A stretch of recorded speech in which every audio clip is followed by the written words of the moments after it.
बेईमानों से कोई इत्तेफाक नहीं है, नहीं करना है। बेईमानों से कोई इत्तेफाक नहीं करना है, इसलिए कि ईमान को लेकर के किसी से कोई कंप्रोमाइज नहीं किया जा सकता। ईमान असल है, ईमान असल है। होता क्या है, आदमी रिश्ता करने जब जाता है ना तो पैसे देख के वहाबियों में भी लड़की दे देता है। जी जी, पैसे देख के मजहब की बेटी ले भी लेता है, अच्छा जहेज मिलेगा, जबकि उससे दुआ सलाम कलाम खैरियत तक की इजाजत नहीं है। जो उसे हम नाश्ता कराते हैं ना घर में दामाद बना के, उसे मर भी जाए तो उसके जनाजे तक पे जाने की इजाजत नहीं है। तो जहां जाने की इजाजत नहीं वहां घुसे चले जा रहे हैं, और सगा अब्बा बीमार है, खैरियत पूछने की फुर्सत नहीं है। परिवार में इतनी बड़ी बड़ी नफरतें 4 बीघे जमीन को लेकर के कि मौतें हो जाती हैं, कहते मैंने कसम खा ली थी उसकी शिकल नहीं देख ली। इतनी बड़ी नफरतें हमारे बीच हो गई। इन नफरतों का फायदा उठा करके ना गैर हम पे काबिज होते जा रहे हैं, लोग हम पे गलबा करते जा रहे हैं, हम खत्म होते जा रहे हैं, नीचे दबते चले जा रहे हैं, एक दूसरे को तबाह करने में लगे हैं। 2 चीजों ने कौम का बेड़ा गर्क करके रख दिया, बुरा मत मानिएगा। नंबर 1 मुरव्वजा पीरा मुरीदी ने, और नंबर 2 इलेक्शन की तबाह बर्बादी ने। इन 2 चीजों ने आज कौम का बेड़ा गर्क कर रखा। ये उलमा अगर किसी बदचलन पीर के बारे में बोल दें, अगले ही दिन मस्जिद से हिसाब कर दिया जाता है। इमाम साहब को हटाओ, मेरे पीर के नाखूनों की मुखालफत की है, मेरे पीर की चुटिया को बुरा कहा है, मेरे पीर की ड्रेस को बुरा कहा है।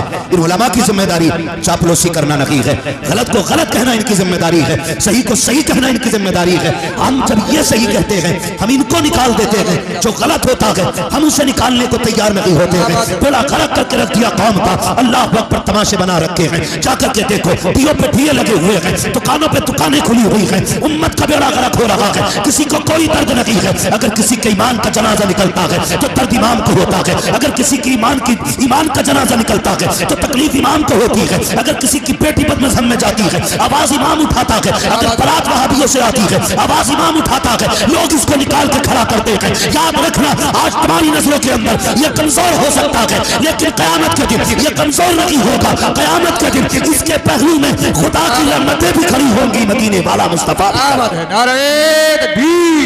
नारे रिसालत, मसलक के आला हजरत, रज़वियों की तकरीर, नबी के दुश्मनों की फूट गई तकदीर। क्या बात। हाँ खुदारा, इन्हें तस्लीम करो, इन्हें तस्लीम करो। जिसे बुरा भाग आ गया मौलवी को जाहिल मानता है जी। हाँ, जिसे बुरा भाग आ गया मौलवी को जाहिल मानता है, कहता है इसे 18 का पहाड़ा ही याद नहीं है। 18 का पहाड़ा काम नहीं आएगा। मर रब्बु का, तेरा रब कौन है? मा दीनु का, तेरा दीन क्या है? मा कुंता तक़ूलु फ़ी हक़्क़ि हाज़ा रजुल, इनके बारे में क्या कहता था? तो वहाँ 20 का पहाड़ा काम नहीं आएगा, वहाँ सिर्फ एक बोली काम आएगी जो उलमा हमें सिखाते हैं। अगर फरिश्ते पूछेंगे इनके बारे में क्या कहता था, तो हम तो शौक से कहेंगे इन्हें जाना, इन्हें माना, न रखा गैर से काम, लिल्लाहिल हम्द में दुनिया से मुसलमान। ये बोली काम आनी है क़यामत में, ये बोली काम आनी है मरने के बाद। तो ये तो कभी मत कहो कि मौलवी कुछ नहीं है। और मैं जानता हूँ जब किसी में जरा सा दौलत का खुमार आता है ना, तो सबसे पहले वो उलमा को जलील समझते हैं। कई मुखिया ऐसे जानता हूँ, कई बधानों से वाकिफ हूँ ऐसों से कि कहते बुलाओ हाफिज जी को फातिहा पढ़ने। इमाम आया तो मुखिया उठ थोड़ी रहा कुर्सी से, हिलाई न जा रहा उससे। ये नहीं पता है कि कुछ भी बन जा, मस्जिद में पीछे ही खड़ा होगा। जी जी, सारी मुखियागिरी निकल जाती है जो असल मगरिबी शाम, लेकिन घर नहीं उठ रहा। आओ हाफिज जी बैठो, मरी पड़ जाएगी 2 मिनट के लिए उठ जाएगा तो इंसान समझ के नहीं उठता, मत उठ, मुस्तफा का गुलाम समझ के उठ जाएगा। बेशक बेशक। हम नहीं जानते कि हमारी औकात क्या है, लेकिन जब से हुजूर से जुड़े हैं ना, तो फिर अपने आप को सब कुछ समझने लगे। बेशक बेशक। अपना क्या, उलमा की इज्जत किया करो। पैसा कितने दिन है, कितने दिन पैसा भाई?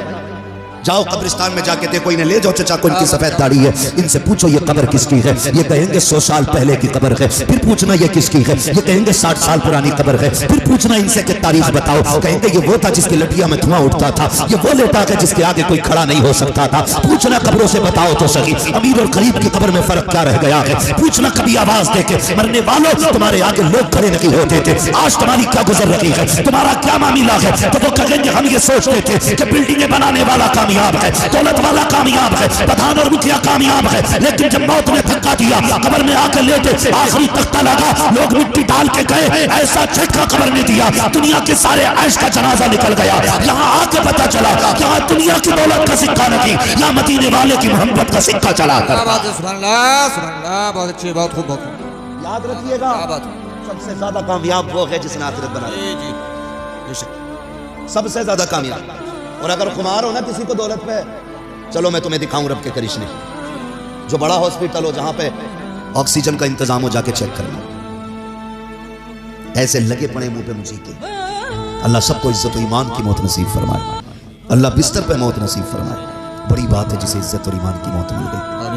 हाँ, अब तो ये भी नहीं पता यार मिट्टी नसीब होगी क्या, कोई खबर नहीं है कफन मिलेगा कि नहीं।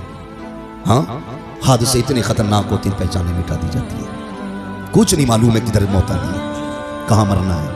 पहले लोग पकी उम्रों को देख के कहते थे कि हाँ भाई ये जाने वाला है, आज पकी उम्र वाले बैठे रह जाते हैं, कच्ची उम्र वाले चले जाते हैं। कोई गारंटी नहीं है यार, कोई गारंटी नहीं है कि 70 साल जीना है, 60 साल जीना है। अल्लाह ने ऐसे ऐसे गुरूर तोड़े लोगों के, मुझी के लगा रखे, मुझी के, हाँ मुझी के लगा रखे। जाके देखो ऑक्सीजन लगी पड़ी है, पूछो जाके पैसा कितना का हिसाब नहीं है, हिसाब ही नहीं है। लगता तब जब कभी ज़कात देता, जब दी नहीं ज़कात तो हिसाब कहां से पता चलेगा भाई। इतनी दौलत है कि कोई हिसाब नहीं है बंदों के पास, अकल के मारे ठिकाना नहीं। अल्लाह ने गिराया हॉस्पिटल के अंदर, ऑक्सीजन लगा दी। वो कहता अब हमारी ताकत देख, ये तेरे पास तेरी दौलत भी है, तेरी औलाद भी है, पैसा भी है, फल भी है, जूस भी है, लेकिन खा के देखा कैसे खा सकता है। खाना तो बड़ी बात है साहिब, आज अपने हाथ से कपड़ा दुरुस्त नहीं हो रहा है, हाथ बांध दिए गए हैं बेड से, हरकत करेगा तो ये ऑक्सीजन हटा देगा या बोतल निकाल देगा। हाथ बांध दिए जाते हैं, जिस बेड पे पड़े हो उसकी पट्टियों से आज ऐसा मजबूर कर दिया गया है। कल जो अकड़ के बोलता था तो लहजे में उसके जलाल होता था, आज इतना बेबस होके पड़ा है, पानी तक मुंह से नहीं मांग सकता है। डॉक्टर नक्स पकड़ करके बता रहे हैं अभी से पानी की जरूरत है, अभी से खाने की जरूरत है, अभी से दवा की जरूरत है। मशीनें फैसला कर रही है आज इसके सीने की धड़कन का आलम क्या है। मशीन बता रही है ब्लड कितना ठंडा है, कितना गर्म है। हम तो ये भी नहीं कह सकते कहां दर्द है कहां नहीं है। ऐसा बेबस करके बिस्तर पे गिराया जाता है, कोई बचाने वाला नहीं आता है। इसलिए यार मैं कहता हूं आज अगर किसी चीज का गुरूर है तो घमंड का नशा उतार कर फेंक दो, रब की बारगाह में छोटे हो जाओ, इतने छोटे हो जाओ, उससे कह दो मालिक ये जो दौलत है मेरी नहीं है, ये जो शोहरत है मेरी नहीं है, ये सब कुछ तेरी दी हुई है। अगर तू चाहेगा लम्हे में ले लेगा, अगर तू चाहेगा आदम इज्जत बरकरार रखेगा। अगर तुम इतने छोटे हो जाओगे तो बिना ऑक्सीजन पे मौत नहीं आएगी। कोई सजदे में इंतकाल करेगा, कोई कयाम में इंतकाल करेगा, कोई ऐसे जाएगा कि यासीन पढ़ रहा था दुनिया से चला गया, कोई कहेगा नमाज में था दुनिया से चला गया, कोई कहेगा सलाम में था दुनिया से चला गया। और दुनिया ये कहेगी ये जो जा रहा है कोई आम नहीं जा रहा है बल्कि मुस्तफा का गुलाम जा रहा। अरे तकबीर, नारे रिसालत, मसलके आला हज़रत मुफ्ती हम्मद रज़ा साहिब क़िबला, दरसगाह हबीब का फैज़ान। भाई ये झगड़े खत्म करो। कई लोगों की झगड़ों को लेकर के ना बीघे बीघे भर जमीन चली गई, बीघे बीघे भर जमीन जिस पे झगड़ा था वो तो लठ मार के बिक गई। ऐसा मारा जमा के सिर में कि जितनी का झगड़ा था उससे ज्यादा बिक गई। जमीन छोड़ देता तो अम्मा के कंगन बच जाते, बीवी के कान का जेवर बच जाता, लेकिन लठ मार के जमीन तो गई गई, बीवी का जेवर भी बिक गया। हमारी समझ में ये बातें नहीं आ रही अभी तक। अभी नाक का झगड़ा, नाक का ले कैसे लेगा मेरे होते हुए। हाँ हालात यही है, कोना अंदर नहीं करेगा बंदा मकान का, रोक के दिखा तेरे बाप में दम है तो। वो जो दम दिखाया उसने तो बंदे का ही दम निकल गया। हाँ ये तो कब्रिस्तान चले गए और वो जनाब उधर चले गए। इधर इनके इसलिए यतीम हो गए कि ये रहे नहीं, और उधर उनके इसलिए यतीम हो गए कि वो बचे नहीं। यतीम दोनों के हो गए। जी जी, क्यों ऐसी जिंदगी के पीछे पड़ेंगे। प्यार बांटो, मोहब्बत बांटो। अगर किसी पे किसी का जरा सा निकल भी रहा है, रब का बंदा समझ के माफ कर दे।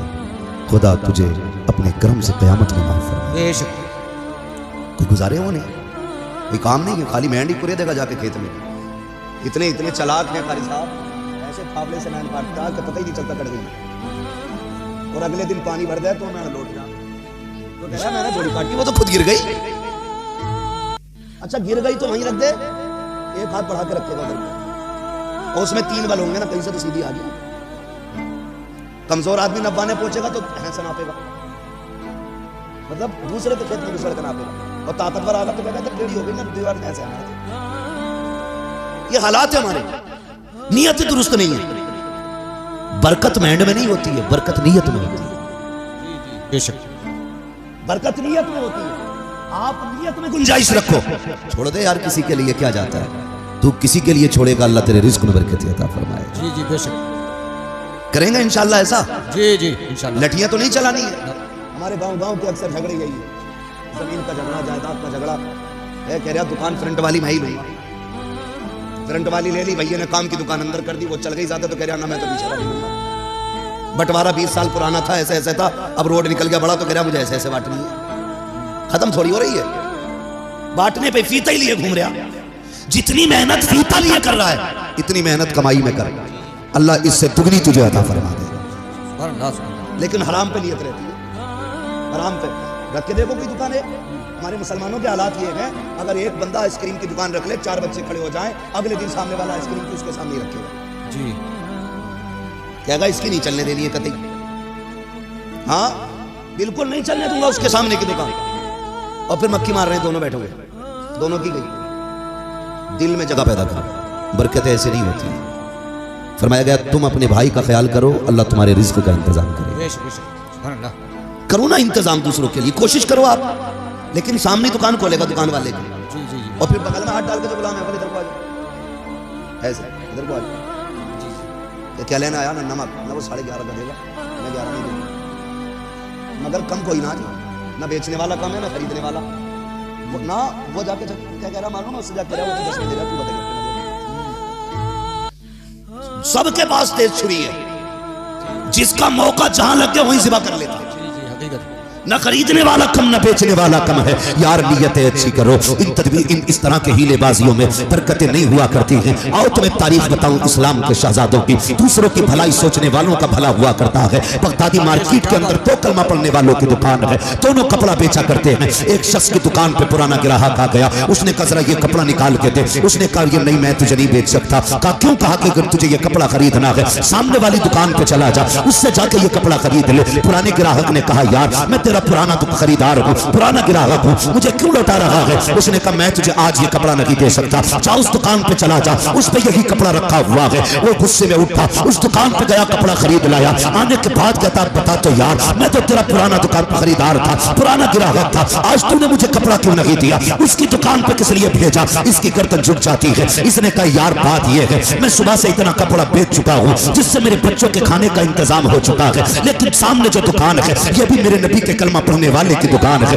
अभी तक एक बंदा इसकी दुकान पे नहीं आया। मैं ये सोच रहा था अगर मैं शाम को घर जाता हूँ, मेरे बच्चे तोड़ के आते हैं, कोई दामन पकड़ के कहता है अब्बा क्या लेके आए हो, कोई कदमों से लिपट जाता है क्या लेकर के आए हो। मैंने ये समझा जैसे मैं रोज घर जाता हूँ ऐसे ये भी घर जाएगा, इसके भी बच्चे तोड़ करके आके कहेंगे अब्बा क्या लेके आए हो। ये खाली हाथ जाएगा, बच्चों को कैसे मुंह दिखाएगा, शर्म से गर्दन झुक जाएगी। उसने कहा यार बात सारी फायदे की नहीं है, अगर मैं जाऊं मेरे बच्चे खुश हो जाए। मैंने ये चाहा इसका भी कपड़ा बिके ताकि ये जाए, इसका भी बच्चे का चेहरा खुश हो जाए। अल्लाह अकबर। जब उसने इतनी बात कही वो कहता मैं समझ गया अल्लाह उनको ज्यादा देता है जो दूसरों की रोजी का इंतजाम किया करते हैं। नारे तकबीर, नारे रिसालत, मसलके आला हज़रत मुफ्ती हम्माद रजा साहिब क़िबला। समझ रहे मेरी बात? जी जी। हसद नहीं करना, ये नहीं इसने 2 मंजिल बनाई है तो मुझे 3 बनानी है, मुझे 8 बनानी है। 8 बना लो के 3 बना लो के 6 बना लो। बेशक भाई वो कहा था ना जमीन खा गई आसमां कैसे कैसे।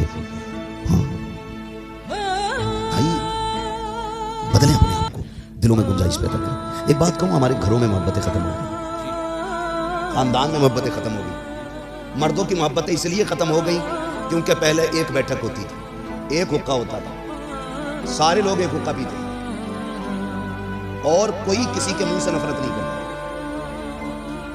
एक हुक्का चारों तरफ घूमता था, लोगों को हालचाल का मौका मिलता था, एक दूसरे का झूठा हुक्का पीते थे, मोहब्बत पैदा होती थी। हुक्का खत्म। अब तो इतना बड़ा हर बंदा डॉक्टर है, कह रहा किसी का झूठा नहीं खाना है। जब से ये 1 रुपए के 4 गिलास आए ना जी जी जी, तो बेटा अब्बा का झूठा न पी रहा वहां बोला अगर किसी हाफिज को पानी दे देते हैं, आलिम को पानी दे देते हैं, और सामने कोई टीचर बैठा हो या कोई और बंदा बैठा हो, वो क्या मुझे भी देना, तो बंदे की फितरत हो गई है पहले गिलास धोएगा फिर देगा। जी जी अब गिलास धो के दे रहा है, क्यों? ताकि बीमारी ना लग जाए। मेरे नबी ने फरमाया था मोमिन के झूठे में शिफा है।